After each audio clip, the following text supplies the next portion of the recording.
Jeremiah chapter 27. At the beginning of the reign of Zedekiah, or Jehoiakim, son of Josiah, king of Judah, this word came to Jeremiah from the Lord. This is what the Lord said to me. Make chains and yoke bars for yourself and put them on your neck.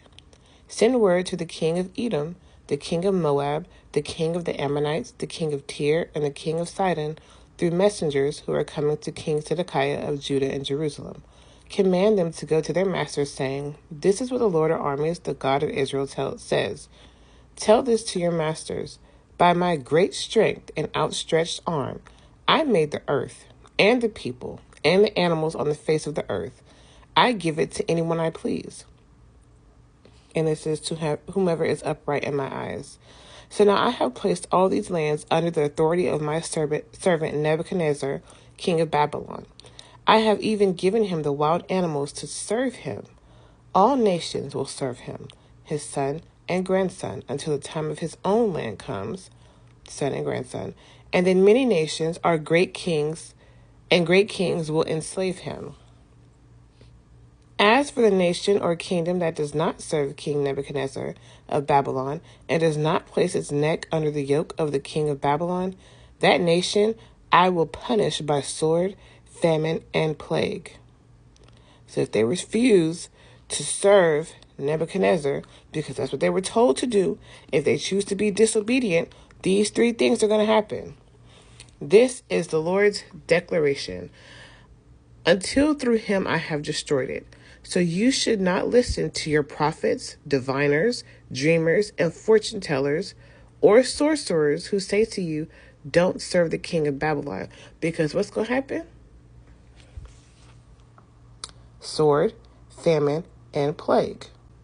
They are prophesying a lie to you so that you will be removed from your land. I will banish you, and you will perish. But as for the nation that will put its neck under the yoke of the king of Babylon and serve him, I will leave it in its own land, and that nation will cultivate, work it, and reside in it. This is the Lord's declaration. Warning to Zedekiah. I spoke to King Zedekiah of Judah in the same way.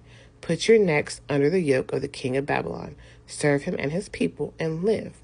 Why should you and your people be unalived by the sword, famine, and plague, as the Lord has threatened against any nation that does not serve the king of Babylon? Do not listen to the words of the prophets who are telling you, Don't serve the king of Babylon, for they are prophesying a lie to you. I have not sent them. This is the Lord's declaration. And they are prophesying falsely in my name. Therefore I will banish you, and you will perish, you and the prophets who are prophesying to you, both of them. So you, for listening, and the prophets for lying to you. Don't get caught up. Don't get caught up in their lies.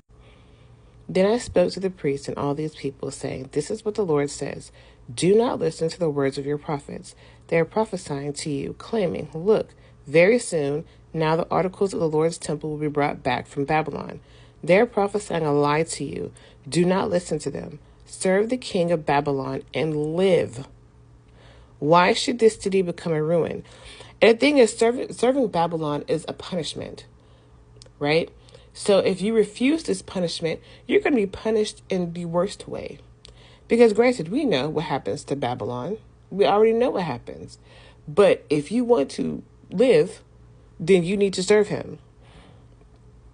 If they are indeed prophets, and if the word of the Lord is with them, let them intercede with the Lord of armies, not to let the articles that remain in the Lord's temple and the palace of the king of Judah and in Jerusalem go to Babylon.